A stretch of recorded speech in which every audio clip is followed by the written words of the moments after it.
大家好，欢迎观看读书片刻。今天是我和沈哲的周年纪念日。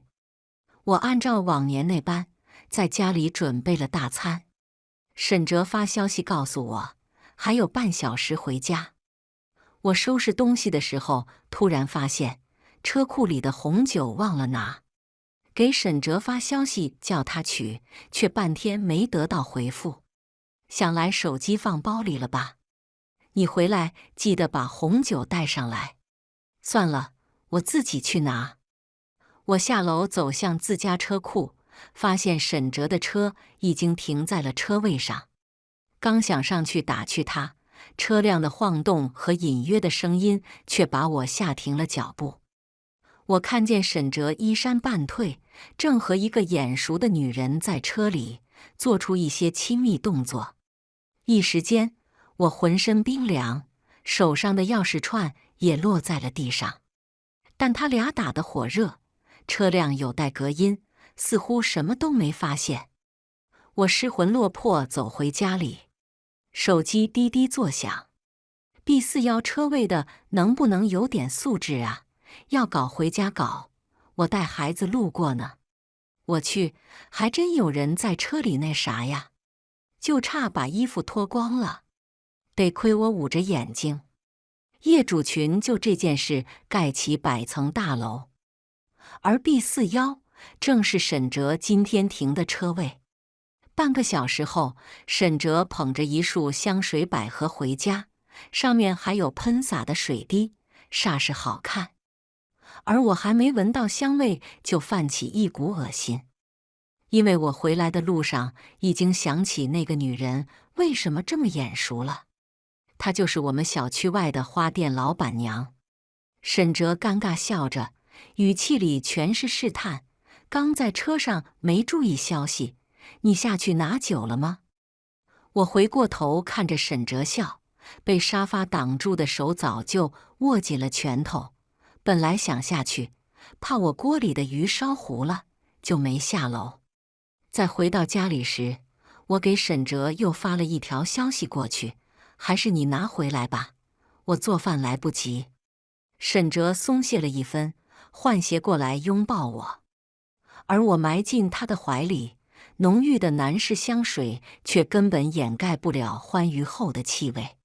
此时，我客厅里的电视突兀地播报起一则新闻：近期有大量年轻男女突遭横祸，经调查后发现，他们的共同特点是曾经都去过福山庙的姻缘树一起挂红绳，背叛的一方皆以各种方式离世。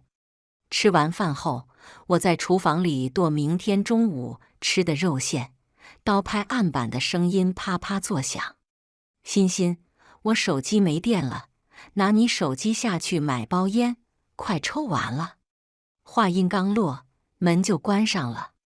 他那做贼心虚的姿态，好像后面有鬼在追着他。而我继续在厨房里挥刀。大概小时候吃了太多苦，我早就养成了坚韧的性格。我能陪沈哲从0到1，陪他在创业初期熬大夜跑商务，但这同样养成了我睚眦必报的习惯。在生活工作上给我使绊子的人，我总是一一奉还。刚刚那条新闻里的福山庙，我和沈哲也去过。就在前几个月，他在树下取出戒指跟我求婚，说要给我一个幸福的家庭。我看着那摊肉沉思片刻。背叛的人不应该吞1000根针吗？死了真的好便宜。大概是那新闻把他吓到了，沈哲比我想象的还要谨慎。他拿走我的手机，把业主群的几百条消息全部清空，下楼的时候还把车子换了个地方停，甚至旁敲侧击发消息给我闺蜜。欣欣前天有跟你说什么吗？闺蜜一头雾水。没呀，前天不是你们纪念日吗？她老早就回家了。什么时候请我们喝喜酒啊？沈哲敷衍，快了快了。看到闺蜜转来的消息，我忍不住发笑。妈的，要不是你告诉我，我真看不出他是个死渣男。你别轻易放过他，有事叫我。闺蜜仗义发声。放心，他不会好过的。都说小心驶得万年船，沈哲在这一点上做得很好。他给我带了快2年的花，我到现在才知道。但又说道：若想人不知，除非己莫为，任何事都会露出马脚。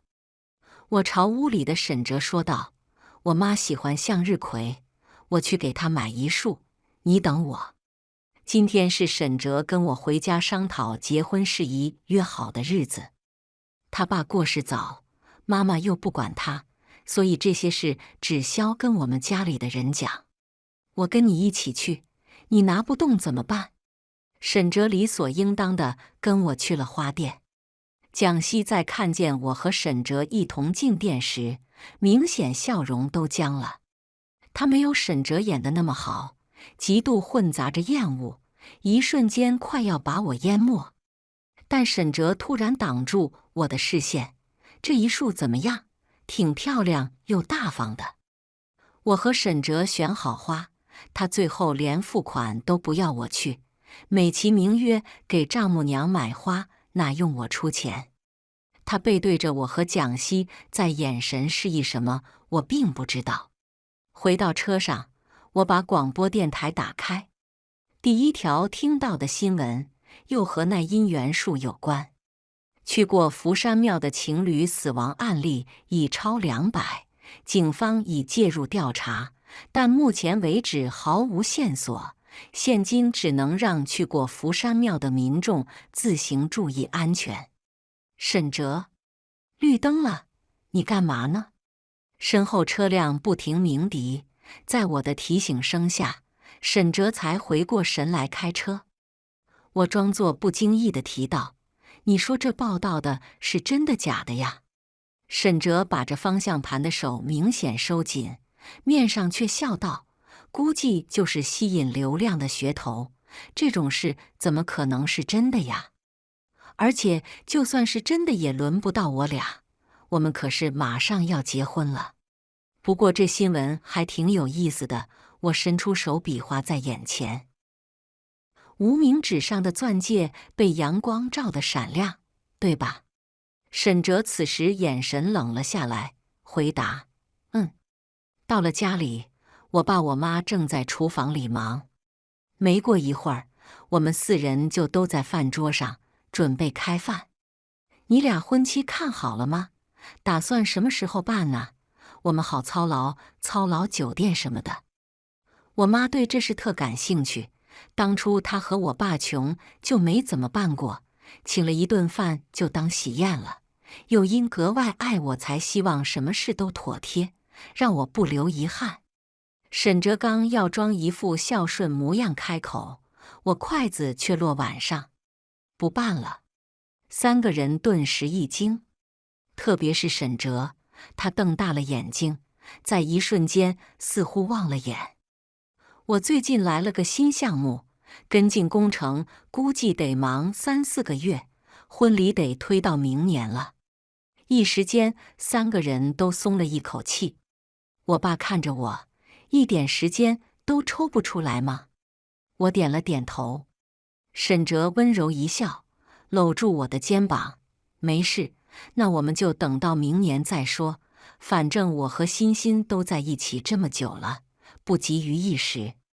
但我妈才是最敏锐的那个人，她忧心忡忡地看了我一眼，没有讲话。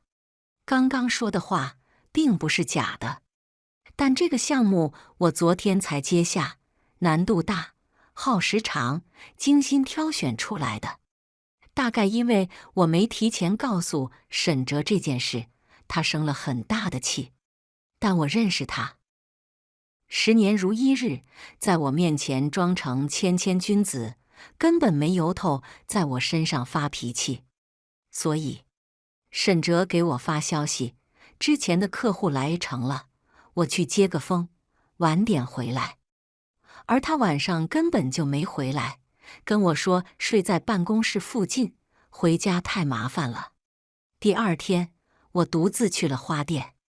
蒋熙眼下的青黑和身上遮盖不够严实的痕迹，显示了昨晚到底如何激烈。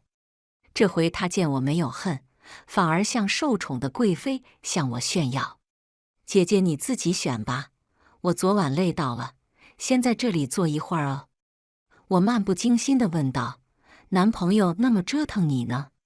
蒋熙语气暧昧，他说他前女友从不让他这么玩，跟我才感受到了乐趣，我能怎么办呀？还不是都依了他。不知道是不是沈哲给他带去了婚礼延期的消息，让他笑得那么开心。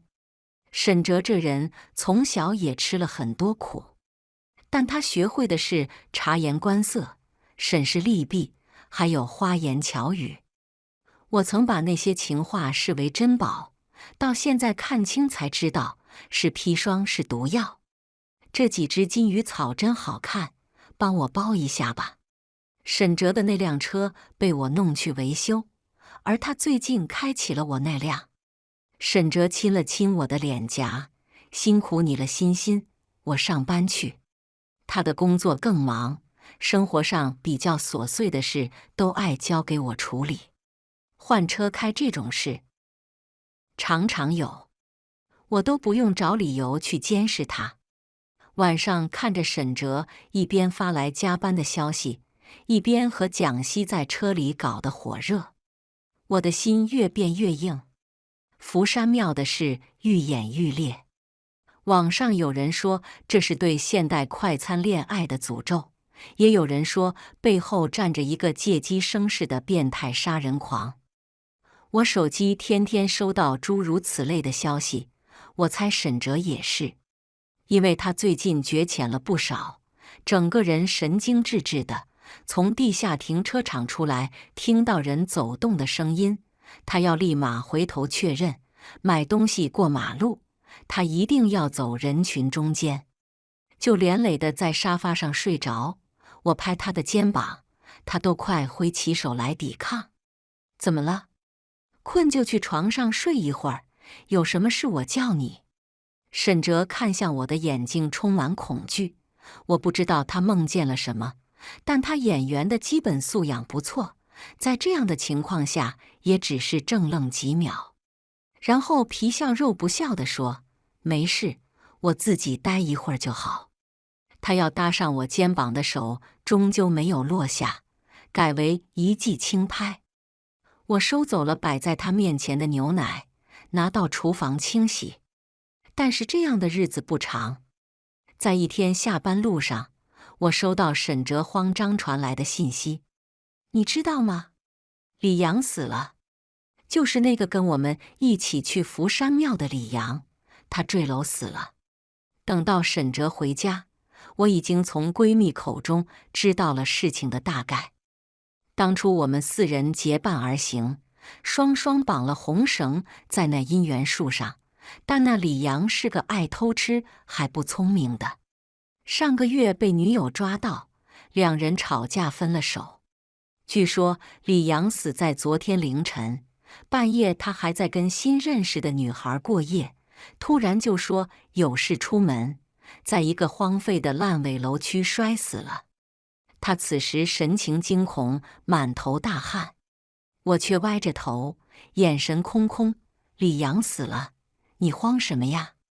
沈哲不敢告诉我真相，我猜他一是怕死，二是不敢面对我。要一个伪君子撕下面具，的确十分困难。沈哲似乎察觉了什么，开始尽量少回家。但我依旧知道他在办公司或是蒋熙那里担惊受怕。我买通了他的公司助理，也买通了蒋熙。公司助理简单，我甚至都不用自己出钱，沈哲公司1%的股票就已经能吊着他跑。而蒋熙，我知道她怀孕了。这女人爱自作聪明，我说让她上位，她也跟着往洞里钻。你猜沈哲知道你怀孕了，会娶你吗？我手上抱着一束新的金鱼草，我劝你不要告诉他我已经知道出轨的事，不然你会被抛下的更快。果不其然，沈哲没回来的第二天，蒋熙主动联系我了。蒋熙在沈哲那里受挫，看到我咬牙切齿：“你到底想做什么？”我喝了一口咖啡，多要一点钱，然后分手罢了。见钱眼开的女人，我看她气愤，突然笑了：“那你和沈哲算什么？不三不四的两位。”虽然蒋熙被我气得不轻，但我告诉他，只要配合我，到时候分手了，他俩随便怎样与我无关。他还是点头答应和我私下联系，毕竟他标榜自己和沈哲是真爱。这天，沈哲终于回了家，我手机弹出一条推送，有情侣辟谣，称和平分手后，两人一起去福山庙取下红绳，现在都有各自的爱人，根本没事。下边评论区也有其他附和的情侣。我看旁边眼睛直直盯着屏幕的沈哲，也在看这一条新闻。3天后，沈哲急匆匆地跑回家，似乎后边有什么人在追他。平时最在乎形象的人，衣服都乱了。欣欣，我求你个事。他向前捉住了我的手，你最爱我了，是不是？你跟我去福山庙一趟，好不好？我们去把那个绳子取下来。你放心，我肯定会娶你回家的。我抚摸他出汗的脸颊，笑道：“你又没出轨，怎么干嘛担心这个？求你了，我们就……”我抽出了手打断：“不去，我出轨了，我出轨了，你就跟我去一下吧，有人要杀我。”站在我对面的沈哲说完这句话，仿佛力气都被抽空，绷紧的精神状态却放松下来了。我走到他旁边，摸了摸今天又新买的花。沈哲，你看这束花漂亮吗？这种时候了，你怎么还管花漂不漂亮？沈哲刚要指责我，突然又在原地愣了1秒。他盯着我手上的花出神，然后大吼出声：“你早就知道了！”我跟没听到他的话一样，又打开手机。一串令人浮想联翩的声音传了出来，里边夹杂着蒋熙叫沈哲的名字，沈哲对蒋熙诉说我的坏话，还有他们最激烈时互相诉说的爱意。我看着沈哲的眼神全是悲哀。本来我想过要不要跟你谈谈的，但是我真想不出来。短短1个月，你能加这么多次班，不回这么多趟家，还和别人说什么其实我最爱的是你。你晚上抱着我睡觉的时候，连一点愧疚都没有吗？好笑。沈哲眼神慌乱：“不是的，欣欣，都是别人勾引我的，他们总是想爬上我的床。”我却抓住了其中的重点。哦，他们。一瞬间，沈哲噤声了。看着眼前的沈哲，他好似有一点和以前那个翩翩少年重叠，又好似根本不像。时间总是轻易地改变我们身边的人，在你毫无察觉之中。不过我还真是感谢福山庙这事，想来过不了多久，你就要遭报应了。沈哲脸色变了：“不行，你不可以这么狠心，你跟我去把红绳取了，不然我真的会没命的。”他眼看就要上前抓住我，强有力的身躯笼罩着我。“你敢碰我一下，我真的不会跟你去了。”我冷冷说道。沈哲的手停在了半空中。多有用的威胁！当可以挽救的性命摆在你面前的时候，再想疯的狗也会刹车。给我转2000万，下周之内公证。沈哲声音嘶哑：“你未免太狮子大开口，不然免谈。”我和沈哲彻底撕破脸皮。到这种地步，他了解我，怎么都没有机会挽回了。我和沈哲到公证的地方签字盖章，该印的东西我早就叫人给我准备好了。我们在一起7年，真的要做这么绝吗？沈哲直勾勾地看着我。这句话应该反问你，说我无趣，身材变坏，像个管家婆的是你，背叛这段感情的也是你。闹不成我还要装不知道，忍受你继续偷吃？好笑。我头也不回地走了，我的行李也早就搬了出来。2000万对于沈哲来说，咬咬牙也能给，但不会让他不痛不痒。狗不能逼急了，没有退路的时候，他疯成什么样，我难以预料。我发消息给闺蜜，这几天再派点人送她回家吧。闺蜜秒回，没问题。恐吓只是给沈哲添点小料，我怎么会让他好过呢？他根本不知道，这场死亡已经是既定的事实。等到沈哲叫我和他去福山庙时，我开始用各种话语推脱。新闻报道里的死亡人数已经上千，每天前往因缘树取红绳的人也愈发的多。你看看，承诺就是一个没有成本时非常脆弱又缥缈的东西，绑不住任何人。当你要付出代价时，才真晓得是不能乱发。和老公去医院，感觉肚子里的生命分量越来越重了。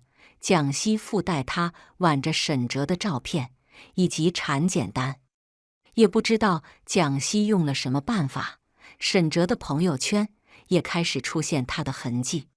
亲近的朋友，我早就打了招呼。我爸知道的时候，差点想冲到沈哲办公室跟他拼命，而我妈拦了下来。我把钱都转给了他们，让他们安心，我不会吃亏。剩下来打探的人，我一律没回，居心叵测的，想看笑话的太多了，我懒得应付。沈哲电话短信催了我好几天，我都说没空。这天刚上班一会儿，门口就闹了起来，听声音我知道是蒋希来闹事了。周欣欣，你有本事收我老公的钱，怎么没本事办我老公让你办的事？蒋希在门口大喊，他说她是孕妇，保安只敢架住她。我笑了笑，这么早就喊老公，你和沈哲领证了吗？蒋希听完，脸上一阵红一阵白。像沈哲那种人，他缺少家庭的爱，用孩子绑住他是可靠的。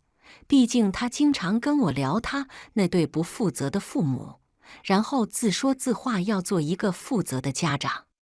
但他不会立马跟你结婚，我和他在一起7年才提上日程，这不就是一个很好的实例吗？反正你必须跟沈哲去把事情办了。蒋希大叫。他和我交易完成后得意洋洋，殊不知其实和沈哲分开才是我计划的第一步。算算时间，沈哲应该被我折磨够了。公司助理最近传来的图里，沈哲连胡须都没刮。他们公司的人几乎都知道我的存在。这几天异样的眼光和我私底下叫跟踪他的人，怕是让他身心俱疲。好啊，没问题。但是我答应可不是因为蒋希闹事，而是谎言是有时效性的。我和沈哲到了当初他朝我求婚的地方，他来的时候非要带上蒋希。我知道他不是炫耀，也不是爱惜，只是他害怕。沈哲骨子里第一怕穷，第二怕死。按照视频里那对情侣所说的方法，我取下了写着我和沈哲名字的红绳。其实说来挂了还没半年。当时来的时候，庙里几十棵树上面全部红色飘飘，看起来多的要把树枝压垮了。现在稀稀松松，地上还有才扔掉的。这个地方怎么看起来这么阴森啊？沈哲，我们快走吧。蒋希抱上沈哲的胳膊，眼睛不停观察四周。沈哲本来在我面前一直拒绝和蒋希亲密接触，此时都忘了。他所谓的风度，当然，在我看来，他怎样都让我恶心。事情做完，我转身要走。欣欣，沈哲叫道。我回头看，他眼神里一丝不舍，而他身边的蒋希满眼警惕。一阵风吹过，他开口轻声：“我们以后还可以做朋友吗？”瞧，多附和那些和平分手前任的模样啊！我扯开嘴角笑了，别跟我装了，你是什么样的人，我还不知道吗？维持表面和平，实际上私底下怎么骂我还不一定呢。我告诉你，我这辈子都不会祝你幸福，你的好日子马上就要到头了。这句话算我对你的诅咒。我不缺前任当朋友，特别是你这种出轨恶心的前任。在车上，我立马在某个群里发了条消息，可以把视频删了，辛苦你们了，好好休息。OK， 周姐。说完这个群聊被我们删除。刚刚我通知那2个人，其实是前段时间在网上说和平分手，现如今过得很好的视频博主。他俩是我工作认识的合作伙伴。视频一发，有人推动，关注这件事的人几乎都知道到了。每次一回来，沈哲吃的东西里都会被我加些安眠的药物，然后我再闹出动静，像敲玻璃、剁肉之类的声音，几天沈哲就临近崩溃了。沈哲向我坦白那天，我让跟踪的人加了些动作，果不其然，沈哲怕死，跟我谈判。我躺在车上，眼泪却有些控制不住的下坠。一个人要忘掉7年的感情，容易吗？我猜不可能。那些经历的点点滴滴，全部印在我身上。我的每一个习惯，吃饭的口味，甚至说话的语气，都沾染了那个人的影子。但是我也知道，恨比爱更加珍贵。它让我明白，可惜的不是那个人，而是那段我回忆里的时光。视频刚删没多久，这件事就上了热搜。但这还不是令人恐慌的。过了几天，突然爆出取下红绳的情侣依旧离奇死亡。本来稍微平静了一段时间，网络又热闹了起来。那些以为自己安全的人，又陷入了新的恐慌。警察局、医院这些地方已经待满了人，但一切都没用。周欣欣，你接我电话，快点，我们必须谈一谈这个事情。求你了，求求你！任凭沈哲给我发多少信息，我都没有回复，电话也一律不接。我跟公司请了年假，年假之后就要换到新的分公司去带人。沈哲亲自上门堵人，却找不到我在哪里。此时我也开启我的下一步了。地方新闻报道，UAK 公司老板曾和相恋7年的女友前往福山庙挂取红绳，前段时间出轨分手，被众多人知晓。接下来的发展，我们将继续跟进。所配视频是蒋希来我们公司闹事的那天，我叫人拍的。最近和福山庙姻缘树有关的消息，基本都会大爆。有的人已经开始用这个蹭流量博眼球。确认这是属实的许多公司都和沈哲断了合作，资金链断了，项目也停了。我在放出这些东西之前，就把公司股份全部出售。当然，为了保持合作，我也通知了那位助理。此时我正躺着看他给我汇报沈哲的情况。他妈的！这个操蛋的福山庙，这些傻逼，凭什么撤资？偷拍的视频里，沈哲在公司里摔东西发疯，什么脏话全在他口里出现。不出意外，这个视频明天也会登上地方新闻吧？看着这个他孕育了所有心血的公司摇摇欲坠，我高兴地笑出了声。果然，报酬会令人特别爽，这话不假。我们的合作到此为止吧，尽早辞职，注意安全。我给助理发去最后一条消息，双方互删。但我没想到，这疯狗不知道用什么办法，查到了我现在的住所。沈哲在我小区附近堵了我几天，就连我通知蒋希来把人拉回去，他也无动于衷。欣欣，我只想跟你聊聊，你就下来。我们在一起这么多年，你信我？看着沈哲源源不断的短信，我并没有选择拉黑，就是因为我认识了他这么久，他是一个怎样的人，我特别清楚。看着时间到达下午3点，我给沈哲发了一条短信，这也是我第一次回复他。到最近那个咖啡厅等我。沈哲立马回复：好，好。外面的人给我传消息，沈哲已经按照我的要求到了地方。10分钟后，我赶到了咖啡厅。坐在我对面的沈哲似乎在这段时间里老了好几岁，他头发有些凌乱，胡须已经很明显了，但他还是在看到我时整理了几下他的西装。新闻你都看到了吧？沈哲小心翼翼地看我。我笑了笑，难道你是来找我要回那2000万的吗？沈哲脸色一僵，我猜他确实想过这么做，但他下一秒又突然泄气了。他似真情意切地看着我，身体前倾，想要越过桌面抓住我的手，而我身体后仰，躲过了这一举动，让他在空中的手略显尴尬。沈哲若无其事道：欣欣，你看到了，我现在什么都没有了。我只是想再多和你亲近一下。我抬了抬眼皮，你不是还有那套几百万的房子和蒋希肚子里的孩子吗？生活吃穿不成问题吧？被我揭穿的沈哲却不尴尬。可是我马上就要没命了呀！我思来想去，我这么多年确实对不起你，但是我是真心实意爱你的。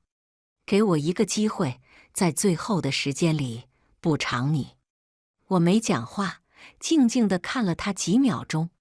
沈哲迎着我的注视，根本没有回避，眼底里写满了深情。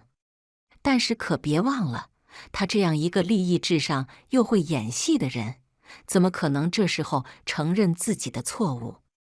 我打开手机，把一张图片摆在他面前。小道消息，有人称，只要背叛的另一方先死去，因缘术的诅咒就会消失，现今正在实验当中。沈哲看清时变了脸色，而我笑了声：你衣服里层的刀藏得辛苦吗？沈哲愣住，但下一秒笑得怪异无比，偷偷让助理拍我的事，你以为我不知道吗？他转头就把你卖了。想看我的笑话？那你先去死了吧！沈哲拿出刀，正对着我突然扎下，但吊顶的灯突然松动，垂直砸中沈哲的头部，尖锐的玻璃片刺进他后脊。我被飞散的碎片波及，但只伤到皮外。此时全场的人尖叫、乱跑，我的声音隐藏在混乱之中。崩死了！警察带我回警局调查，得知是因缘术相关的案子。查看完现场和监控，就把我放了。蒋希得知这个消息，姗姗来迟。他看到沈哲的尸体，一个没忍住吐在地上。我看他捂着肚子，不晓得是因为看到沈哲恶心，还是因为孩子。不是真爱吗？怎么一滴眼泪都没流，反而恶狠狠地瞪着我？蒋希冲过来就要拉我的衣领，我却躲在了警察背后。在警局都敢打人，出门还不杀了我呀？警察叔叔，你不然拘留他几天吧，不然我的安全没办法保障啊。听我夸张的描述，警官有些尴尬。前边的蒋熙却气疯了：“是你杀了沈哲？是你杀的？”警察还算有风度，任凭蒋熙这个孕妇的小打小闹，也没强力阻止。但我躲在他身后，蒋熙一点都没碰到我。我突然笑得很大声：“杀了沈哲的是你呀！要不是沈哲背着我跟你搞，怎么会有这么一出事？”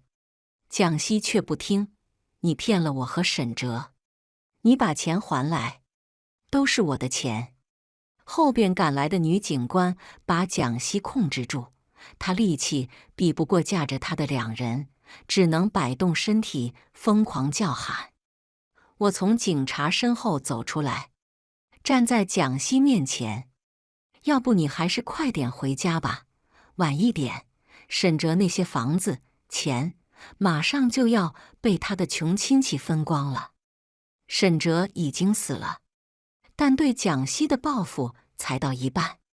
进警局之前，我就叫人通知了沈哲的亲戚去瓜分财产。当然，我只是带去了一个沈哲死亡的消息和一点点暗示。早就虎视眈眈的那群人已经开始行动了。别人跟我讲，那边现在已经吵成一团了。那个从来不管沈哲的妈，是其中闹得最起劲的。蒋熙挥开两个女警官，看着我咬牙切齿：“周欣欣，你不得好死！”我耸了耸肩：“不得好死的正躺在里面呢。”蒋熙见讲不过我，愤恨地捏着拳头，转身朝警局外面跑去。我回到家里，打开电脑，拨通了某人的视频电话。时间赶得正巧，蒋熙刚刚到家里。熟悉的场景里堆满了人，男的女的，无论谁眼睛里都是算计。蒋熙看到沈哲妈正在把她的衣服首饰装进包里，顿时冲过去推倒蹲在地上的人：“你干什么？这是我的东西！”沈哲妈回头：“什么你的东西了？这是我儿子的房子，里边的东西都是我的。”蒋熙把里边的东西全部拿出来，想要塞回衣柜，却恍然发现家里几乎要被搬空了。“我要报警抓你们！一群小偷！”另外几个大叔突然啧声：“这房子又不是你的，你报警有什么用？”闻言，蒋熙脸色微僵：“我是沈哲老婆，这房子怎么不是我的？”沈哲妈笑了：“你不就是一个小三吗？前段时间还上新闻了，真把自己当正宫住在这里不走了，证都没领吧，还说自己是沈哲老婆。”周围的几人都大笑。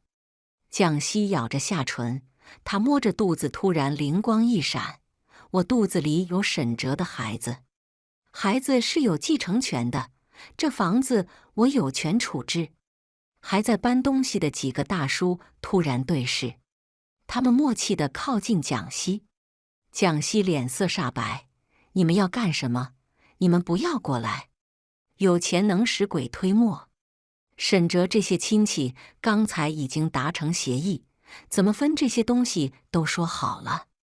半路杀出个蒋熙，他们能够获得的利益大打折扣。”大叔几个还在靠近。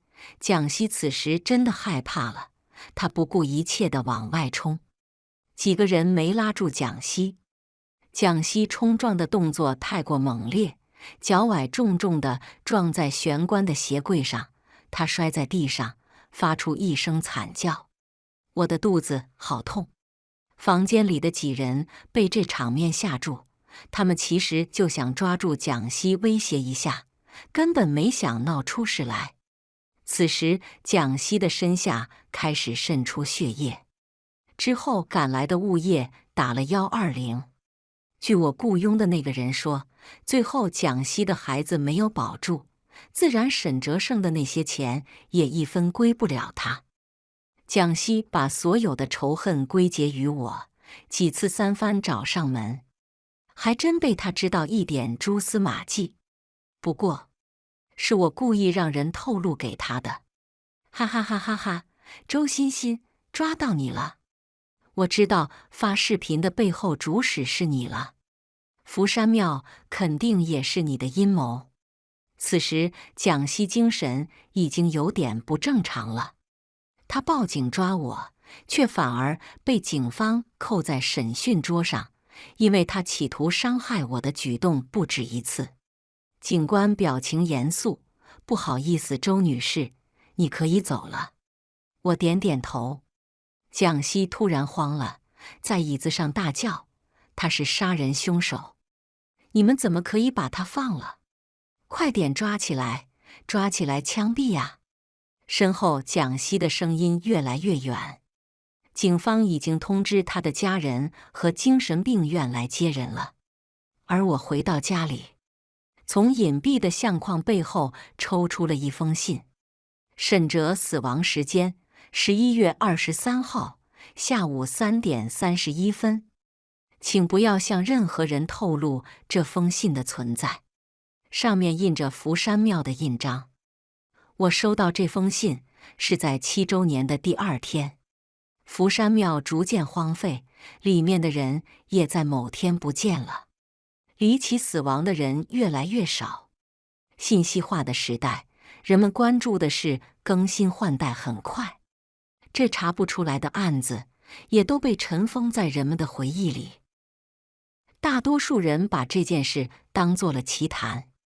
又过了很多年，是一个名不见经传的小庙走红，媒体大肆报道，人们像忘记了以前的教训，开始纷纷和自己的爱人跑到树下誓约。